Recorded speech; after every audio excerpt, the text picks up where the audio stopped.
Why, hello everyone, and welcome to Family Technology Night. Today, I'm going to be showcasing how my students code in Computer App Life, and you guys will have a chance to use the clawbots, the robots we use to code. So let's get started.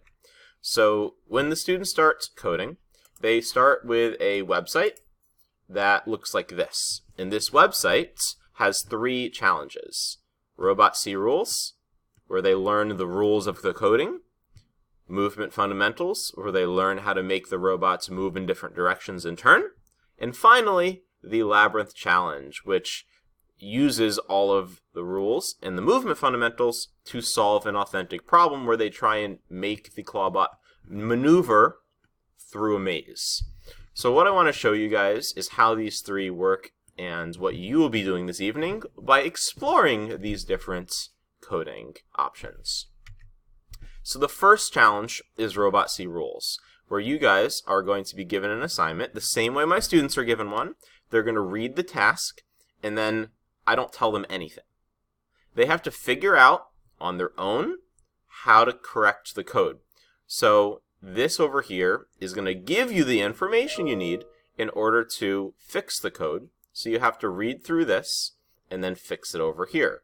Now, I have some students who don't speak English or don't have English as their main language. So what I have them do is I have them take all of this, copy and paste this into Google Translate, and then use that to help them figure it out from here.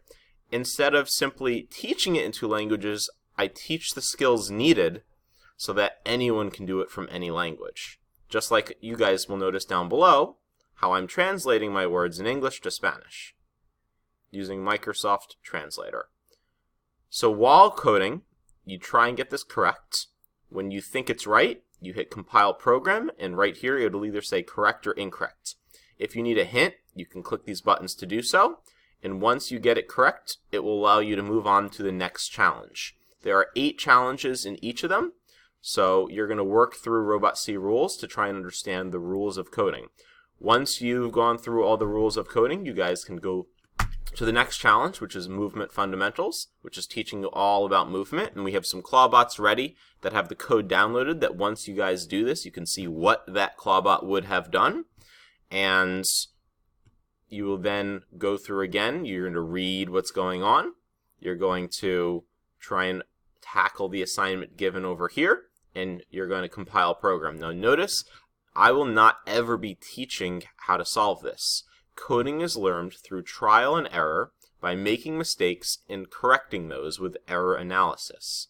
This is learning an authentic way to try and solve real-world problems. So you read, you try it, you compile, you're wrong, you reread, you iterate, you try it again and again until you fully get it right. Then when you move on, you go on to step 2, 3, 4, you learn all about movement fundamentals until finally you are on the final challenge. Now each of these days over here, movement fundamentals, is given 1 class period, as well as RobotC rules is given 1 class period. And then finally the labyrinth challenge is given 1 class period, where they will maneuver the clawbot, complete the code using all the skills they learned in movement fundamentals and RobotC rules, and they will read through what the maze should do, and then they actually will go and move this to the clawbot. They'll download the code and they'll see if it works. So it's real cool, and that's how it works. That is coding in Computer App Life. It's time for you guys to get started. So try working on the labyrinth challenge after you finish movement fundamentals, after you finish RobotC rules. You can choose whichever one you want to start, but if you find one is too hard, just go back to the other one or go back to the first one.